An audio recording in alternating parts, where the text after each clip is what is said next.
ليش يكتب الرسالة وبعدين يرجع يمسحها وتلقاه على الحال ذا يعني. انت تقصد الواتس؟ الواتس إيه. الواتس طول عمرك هذا اقلاق، هذه ناس مع قلق او ما مع ثقه في النفس. وانا تجيني الحاله هذه بس اني لجتني، ما هو عدم ثقه بالنفس. وشو؟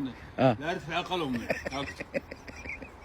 طيب يا ولد تجيني واسوس مع قلم، بيبلغ والله كلها جابه، بيبلغ عني والله بيمسك علي شيء، اقول له هذه الكلمه ليه امسك. والصوت ترسل رسالة صوتية، والصوت ارسل صوتي واسمع، ما ادري ليش. كل الناس كلنا اذا سجلنا صوت لازم نرجع نسمع. شوف يا اخوي وما تقول أنا. طيب ليش يا ابو عزوز؟ دقيقة ابو عزوز الصوت عادي. هي في مشكله بثقه، عدم الثقه بالنفس، عدم التركيز، التعلق العاطفي. احيانا في ناس احنا متعلقين فيهم عاطفيا، حلو، اي كلمه ممكن نقول والله تزعل، لا يا سلام، مرض علي الحرام انه مرض. احيانا تقلبات المزاج لها دور بعد، خليك تكتب وتمسح. ايه اليوم مالي مزاج ارد على احد، فاجلس اكتب. انا ورا ما اكتب له وخلاص وارد عليه بكيف. خوف من الطرف الثاني. انا ما راسل الرقيب من اول. طيب بلا امسح اقول له صحيح، حقد علي يزبط انا حلقات خرب. طيب ان قلت له صحيح تخرب. صحيح وصحيح حق يحدك على كذبه. ما حق يا ضبط تروح لا رخاص خوف هذا الحق يخرب. طيب الخوف احيانا هو اللي يخليك انسان متردد، تكتب تمسح تكتب، وش تسوي؟ طيب من الشخص اللي يكتب ما يمسح؟ هذا انسان طبيعي. انسان طبيعي. لا والله طبيعي. لا ما هو والله ما فيك والطبيعي الطباعة.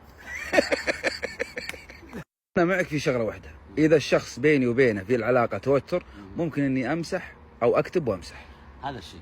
الشيء الثاني الرسائل ترى ما توصل، رساله ما توصل مثلا الهدف اللي انت تقول. ممكن طيب. يفهم الكلمه تفهم خطا. هنا مشكله. العصر ما في شيء، المغرب انت رافع رجلك جبصه. طيب مضروب. مضروب. والسبب كلمه فهمت خطا. او انسان طول عمرك بعض الناس يدور عليك يضيع عشان تنازل بالفلوس. فالكلام الرساله اذا صرت مرسلها لواحد اعرف معقب تسوي رساله وتروح انزلها صح؟ لا انت لازم تكون حريص على الكلمه. ابو عزيز ضرب سبيكه كلمه اشوفها صح والطرف الثاني تعبان. انا اشوف انه لازم يكون في خاصيه في الواتساب، لا جيت ترسل رساله يعطيك الواتساب هل انت ترغب بارسال هذه الرساله؟ فيس مع فيس يقول كذا، هذا انت تضغط ويقول لك مره ثانيه يا ولد انت صامت. يكتب يا ولد والله صحيح يكتب انت صامت. زي تويتر، خبر تويتر اضغط مره اضغط لايك هذا على واحده دروا هي يتصلون علي يا ولد حقت تويتر او كوش في وجهي انا ضاغط على بالي. والله المفروض يحطون شيء لا ضغطت بالتاكيد يطلع لك واحد قال كذا. الاخطاء الاملائيه احيانا ينزل لك بحرف واحد تجيب كارثه. هذا هو تغير كلمه تغير معناها كامل. تسجل. هو اللي يخلي الناس والله تدعي على اللي علم كلمه.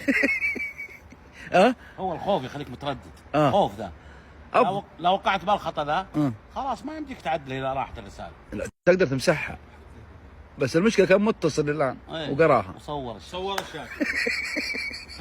حولوه تروح الدور تطق الباب. طيب وش الحل الحين؟ الحين طول عمرك الغى جوالك. فكر قبل اذا هي الرساله مهمه ومصيريه تفكر ايش تقول، واذا هي فيها مشكله تكون هادي كذا تحت شوي. حلو. لا تكتب وانت منفعل، لا تكتب عشان ردود فعل. هذه ما صارت رسائل لان اي كلمه محسوبه عليك. صح. بداهيه. خلك متأني.